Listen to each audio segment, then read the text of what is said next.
Hey there, folks. Welcome to Spectrum Pulse. We talk about music, movies, art, and culture.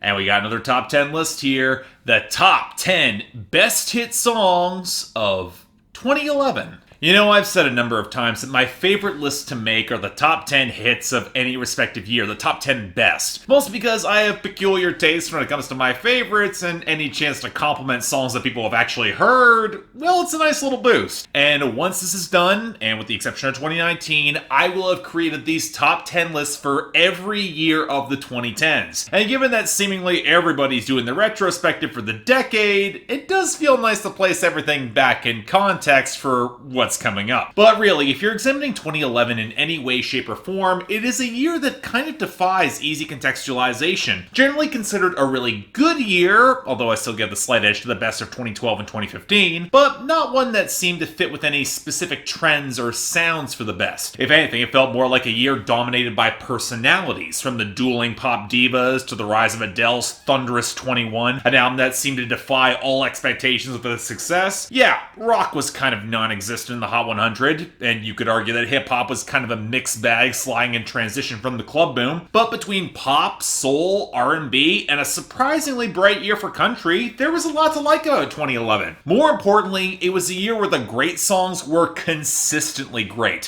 where I didn't even have much difficulty filling up a solid, albeit kind of surprising, list of honorable mentions. As always, the songs had to debut on the Billboard Hot 100 year-end list for 2011 to qualify. So, let's get things started with number 10.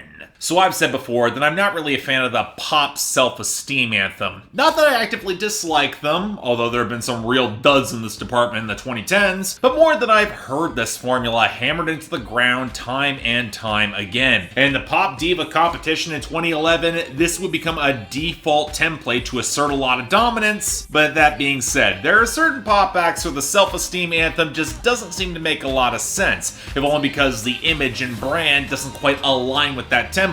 And yet when you give it to America's trashiest party girl, we're tearing it apart,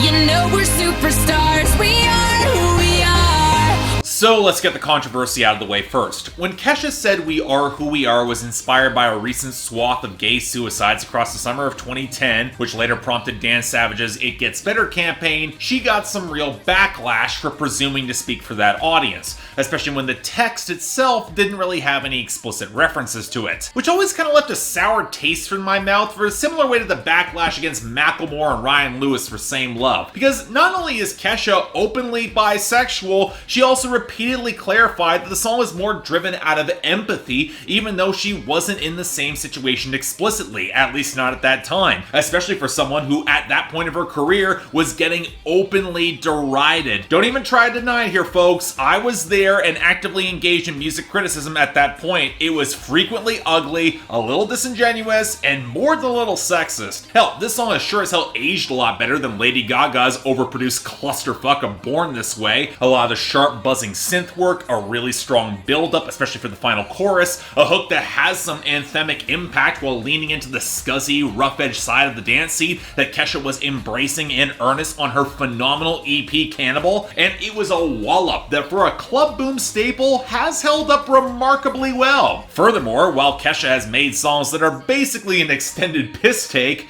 "We Are Who We Are," it proved that she could hold her own with the rest of that scene and be a little bit more earnest. And you know what? She delivered a kick-ass song to boot. I like this. Check it out. Number 9. And you know, while we're on the topic of Kesha, This place about to blow.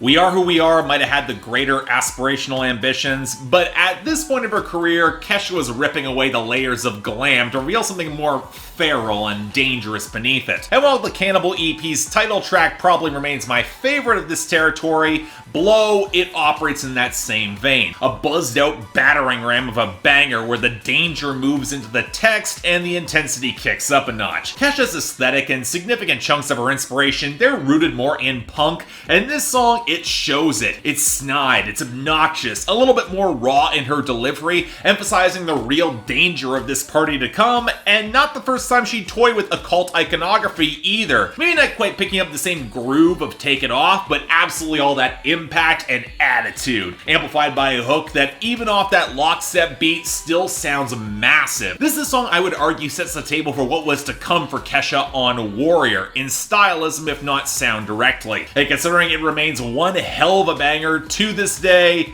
you should all understand why it is on this list. Number 8. So one thing I've noticed as a critic who covers both the hits and the albums is that when you get an act who is more defiantly underground, crossing over with maybe a lesser song, you're stuck dealing with two sets of standards. That, yes, the song is probably kick-ass in comparison with the rest of the mainstream pop charts, but in comparison with their larger back catalog, it might be middling at best. And that's kind of tough context to balance in your mind, which can lead you to not overrate songs because they're from an artist you might like, but also maybe underrate them because you know they can do better. You've heard them do it before. So with all that in mind, already the show goes on all night till the morning. We dream so long. Look, I have reviewed Lupe Fiasco 3 times now in terms of albums, and he's made my year-end list multiple times too. You know where I stand on him. You should also know that while I'm more charitable to lasers than most, it is absolutely watered down Lupe Fiasco,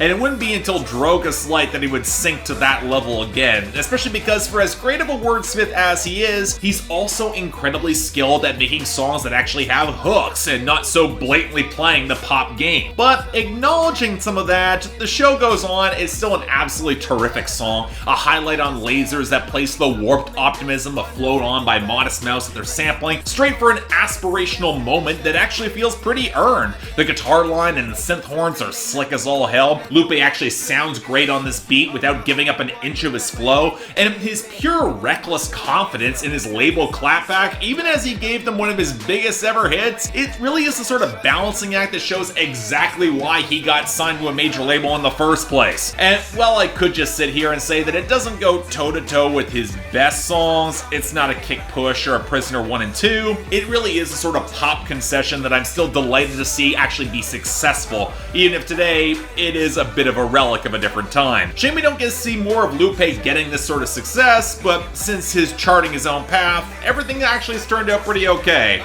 And we still have this in the long run.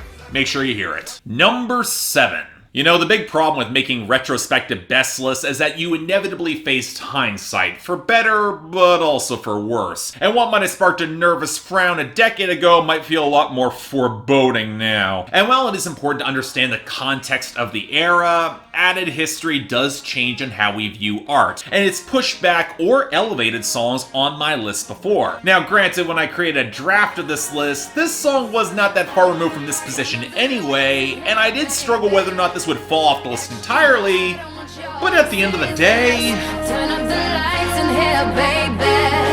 You know what I need. Want you to see everything. Want you to see all of the lights. So in my worst hits of 2011 list, I made the controversial statement that a lot of Kanye West verses off My Beautiful Dark Twisted Fantasy were not all that great, which is another reason I have never been all that crazy about that album. It's really uneven, it's got deeper low points than you remember, it drags in awkward spots, the guest appearances are really inconsistent, and the entire project is being carried off the dichotomy between Kanye's artistic hubris and his raging insecurity, more on a lot of personality than a lot of actual content. Hell, that's basically true with All the Lights too, because the story Kanye is sketching out is more flashes of panic and desperate emotion than anything that's all that coherent, now all overexposed in the blazing hot lights of truth. But I'll also admit that's kind of the reason why the song works so well in capturing that emotion, from the hook carried on Rihanna's dead-eyed delivery, and a blur of vocal samples to the frenetic percussion, the enormous horns, and the increasingly fractured groove. And more than all of that, it is a focal point of the tension Kanye trying to capture the moment of being at an epicenter of accountability to which he's not really accustomed, which amplifies that sense of danger and really pushes this song into a lot of greatness. It is a highlight on that album, even despite how you can tell it's basically holding together on his personality and only barely at that. And no, it's not better than Power or So Appalled or Hell of a Life, the latter being my favorite song from that album, but in terms of one of Kanye West's last charting hits this decade that actually earns its hype, especially considering where he is now, you know what? I'll take what I can get. Number 6. You know, I can imagine just by the placement of this song ahead of Kanye, I'm gonna get some backlash, but to be perfectly frank, I'm personally a little bit shocked this grew on me as much as it did, because this was a duet that nobody was really asking for, nor saw coming, and it's not one that I've seen get a lot of praise even to this day. But really, sometimes, you just gotta let the song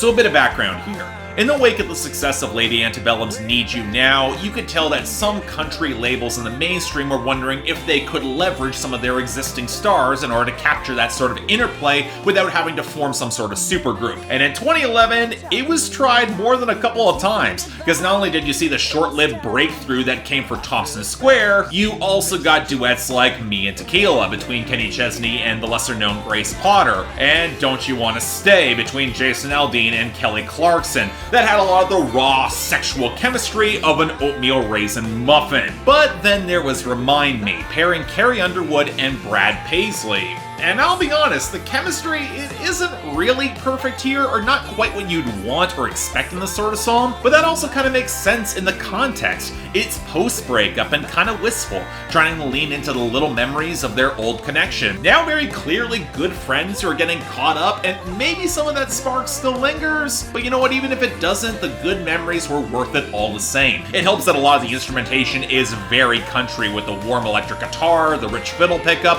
a lot of the pedal steel, and the sort of go-for-broke big swing that actually caters to both artists' flair for the dramatic. And the interplay, frankly, it clicks way better than you would ever expect going back to it. Again, maybe this just hits a little bit differently for me. I'm a bit older, and I've actually maintained a really good friendship with an ex who is going on to get married and actually have a baby, so the wistfulness and the maturity hits a different timbre for me. I can appreciate it in that lane. But when you factor in a lot of the lived-in details, a really good guitar solo, and two artists who can amplify a pretty damn great song into a lot higher, you know what? This works. If you haven't heard it in a while, give it another chance. Check it out. Number 5. On the angrier flip side, however, if you don't think anyone needs to be told, this song kicks all amounts of ass and basically blew 2011 apart.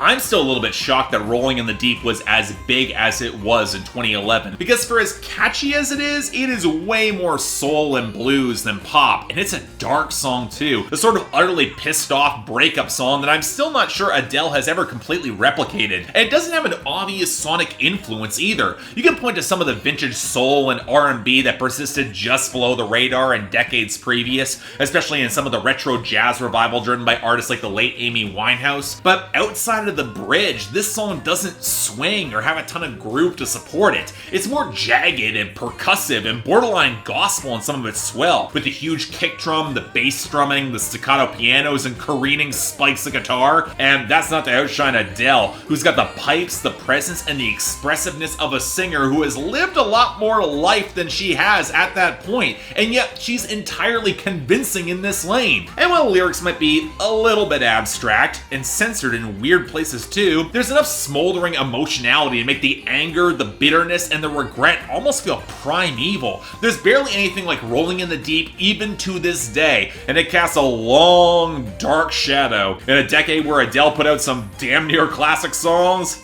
Oh yeah, this is one of them. Number 4. You know, I think even at the time, people were coming to realize that Lady Gaga's Born This Way era was kind of a mess. It's not terrible or even mediocre, but incredibly inconsistent and yanked in a half dozen different directions by Lady Gaga's desire to pay homage to her creative influences while ripping pop music inside out. And with the benefit of hindsight and the mixed reception to both art pop and Joanne, it's hard looking back on the huge public spectacle that was Lady Gaga around the club boom, and then question just how much was really there. Hell, there were a lot of skeptics who thought it was all just artificial flash and little substance even then. But since then, you know what, I don't want to say Lady Gaga's gotten more respectable, as she's always been a classicist and a music nerd at heart, but it feels, especially after A Star Is Born, there are deeper roots. And yet if we go back to 2011, really, we should have seen it all coming. There's something about it, baby, you and I. I've Seen You and I as a rather polarizing song within Lady Gaga's discography. It was a later single, it didn't really have the cultural impact of Born This Way or even The Edge of Glory at the time. I even saw some try to brand it as more country to try to further push it into a corner as an odd genre experiment on an album that's full of them. But let's be blunt, if there is a legit rock song that actually makes this top 10, it's Lady Gaga singing with the most fire she had on the entire album and featuring a guitar solo from Brian May of Queen. Hell, it's exactly the sort of trashy hard rocker that Kesha was already on the path to making. And in a certain roundabout way, Lady Gaga was going in the same direction that flattered her just as much, only with less obvious punk influence and more heartland arena rock that allowed her to accentuate a lot of her natural theatricality. Now, on that alone, it caused some to say this was just another affectation, but I've never really bought that. The writing is more blunt and hard-edged, informed by reality, calling to mind any dive across the United States. And even if they would switch out the state name for different parts of the country, how is that much different than any middle-of-the-road bar band that does the exact same thing? And Gaga leans into that hard scrabble sound with enough rawness to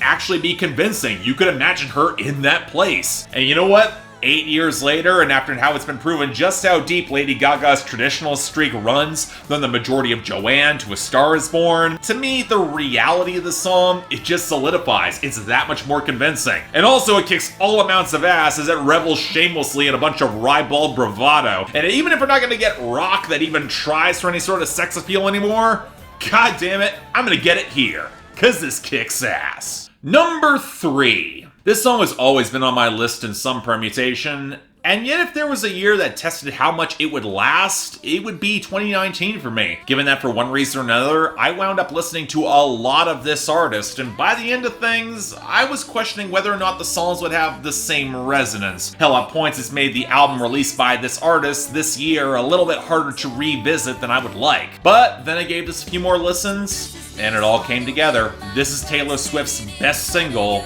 and I'm not losing. And I go back to December all the time.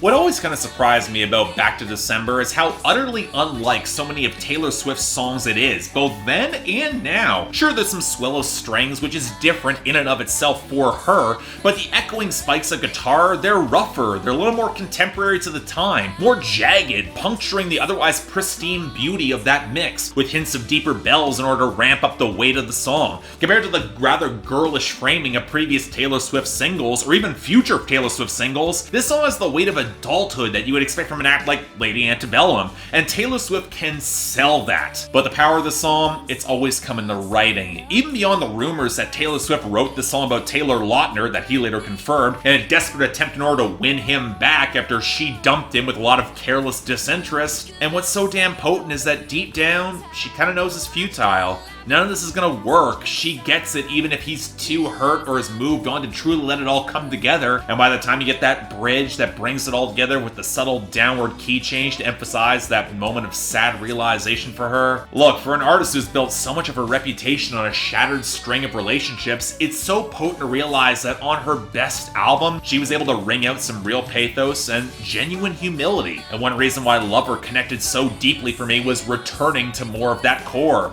It always felt more real from her. And for me, Taylor Swift has always been at her best when she's found that detail and humanity in her writing. And on Back to December, yeah, she got back there. Again, it's her best single. I stand by that. Number 2. I mean, sometimes it's not even fair. Sometimes the artist comes in, strips it all down for a song that today is being hailed as a modern classic. And while I wouldn't really call it my favorite of her singles overall the past decade, it is a song that's so emotionally resonant and balanced that it deserves all the credit in my book. By now, you all know what it is. Never mind, I'll find someone like you. Something I always like to highlight when I discuss Someone Like You is the co-writer and producer, Dan Wilson, frontman of Semisonic, and a man who has an uncanny knack for sharpening the human element of any song. But you'd be forgiven for not noticing him here. Adele's tremendous performance all over the bare keys is one of her best and yet one of her most heartbreaking. The closing track on 21, where after burning every bridge on a very angry album, she encounters this ex directly, and the mingled flurry of shame, anger, humiliation, and genuine regret blowing through the song, it's almost too much to really grapple with, especially as it rings so real. And yet what I love is how Adele knows exactly how universal this experience is. This could have been any love sparked of coincidence before falling apart, that resonates for anyone, but it's still deeply personal to her experience in the end. Hell, I'm not sure anyone could sell the bleeding edge of sarcasm in her delivery juxtaposed so sharply with the unforced break in her delivery on the hook after the bridge, where she's clearly on the verge of really breaking down, but has to hold some sort of composure. How very British of her, but not in a way where that's obtrusive. It's only an accent to the song in the right way. In short, you don't need me to sing this song's praises any further. Many have already called it a modern classic, and the first ever pure piano ballad to top the Hot 100, and yet it doesn't top my list. But before we get to that, I got some honorable mentions. Jagger, I've got them moves like Jagger. I've got them moves like Jagger. I get the feeling I like this a lot more than I should. Levine and Christina Aguilera have some limited chemistry at best. It really is a blatant pop pivot that isn't nearly as sexy or interesting as it thinks it is, and it's not as loose or trashy as it really should be if it's trying to emulate the Rolling Stones. Hell, that's one reason that I actually remember really liking the Glee mashup of this song with Jumpin' Jack Flash, which actually brought in some of that trashy blues edge in some of the guitar work. But at the end of the day, it's a good pop pivot that doesn't compromise its groove. It's still ridiculously catchy. Frankly, it's better than damn near any of the Rolling Stones' disco attempts. And compared to what Maroon 5 would become this decade, look, if we could have more of this and less of Memories or Girls Like You, I think we'd all be better off.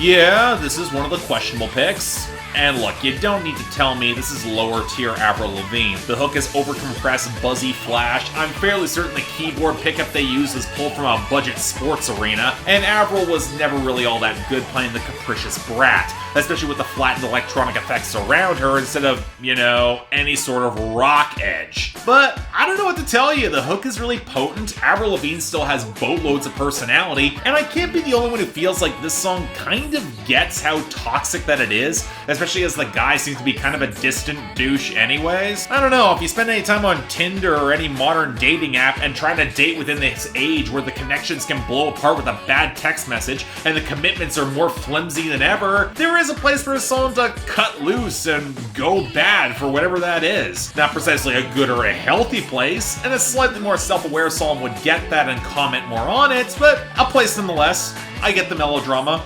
That's why it's here. Stereo, it beats for you, so listen close. Hear my thoughts in every note. Hey look, Adam Levine somehow made this list twice. But it's actually for good reason, because Travie McCoy just assembled a sharply written, bouncy pop song that's arguably one of Adam Levine's best performances this decade. A well-developed musical technology metaphor that's kinda corny, but in the right way, and the production balances out the gleaming synths off the sharper guitar rollick and slight grain of the groove and all the scratching. It's a surprisingly textured song if you dig into a lot of the details of the mix, and the fact that the strings actually mesh within it pretty effectively, kind of remarkable. And look, the Gym Class Heroes, they've never been a particularly good act in their abortive run, but you know what, for one shining moment, they got a great song. Check it out if you haven't heard it in a while.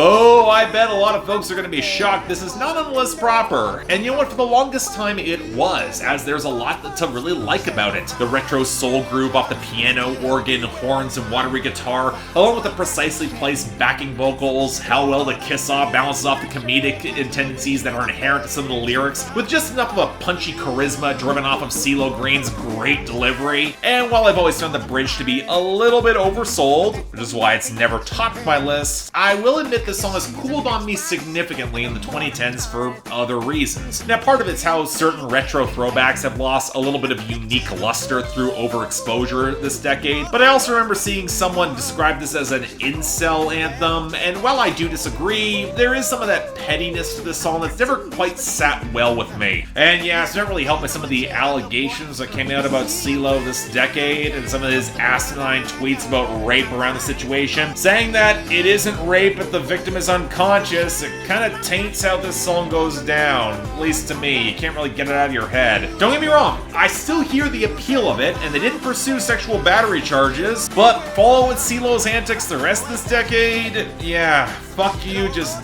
does not hit the same way. Still good though, but just saying.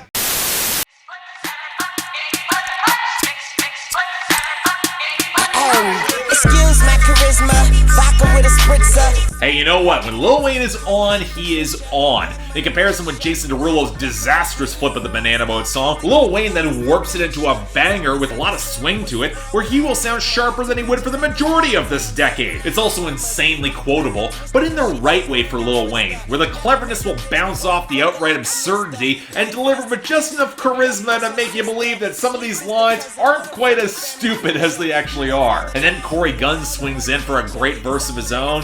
Kind of a shame his career never really went anywhere except off this verse, but he had so much potential, and for a brief impact on the Hot 100, it is a solid note to land. So yeah, this is still good stuff.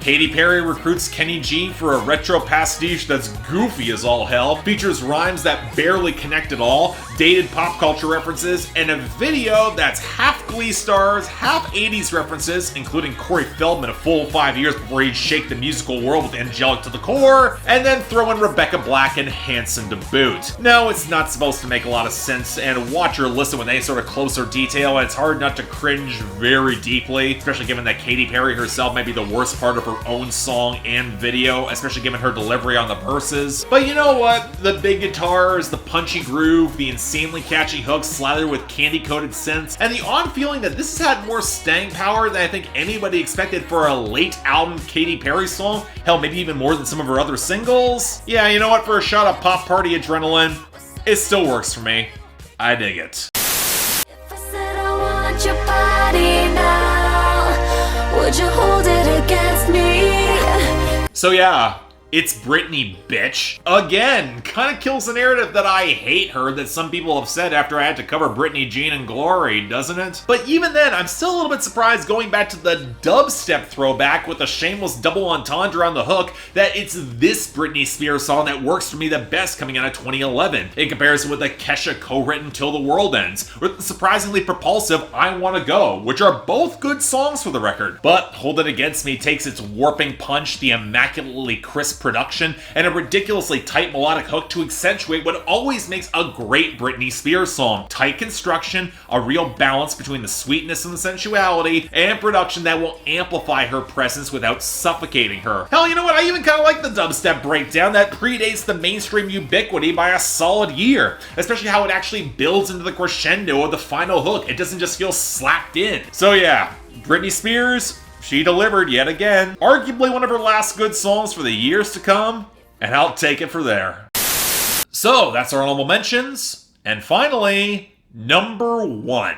This is one of those picks that, if you know me, you won't be surprised at the choice, as it's exactly the sort of song I would praise to hell and back and taps all the right elements to really connect for me. But if you don't know it, Hell, providing you're not shocked this made the year-end Hot 100 at all for 2011, if you've only seen my recent reviews, you might be kind of surprised this is topping my list. But that's also one of the reasons I got so angry when I reviewed their last album. To fall down to one of the worst albums of 2019 from heights the band hadn't even achieved with this song they would go on to be better, that says a lot about their prowess and what they've delivered.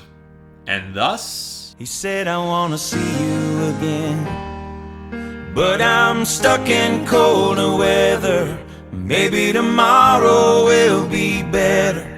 Let's not mince words. The Zac Brown Band struck real gold with colder weather. So much so they have taken the exact same chord progressions and then repeated them exactly for later songs like Sweet Annie. They knew they hit something magical here. But what's so fascinating about the song is how unlike it is in comparison with their larger, broader discography. For a band that's not far removed from Kenny Chesney and aping Jimmy Buffett, the tropical climate, it's swapped out for the frigid nights of Colorado and the lonely but understanding woman who's frozen in hundreds of miles away. A relationship that's got the strength to span the lonely roads and the blizzard that he will have to cut through in order to reunite with her.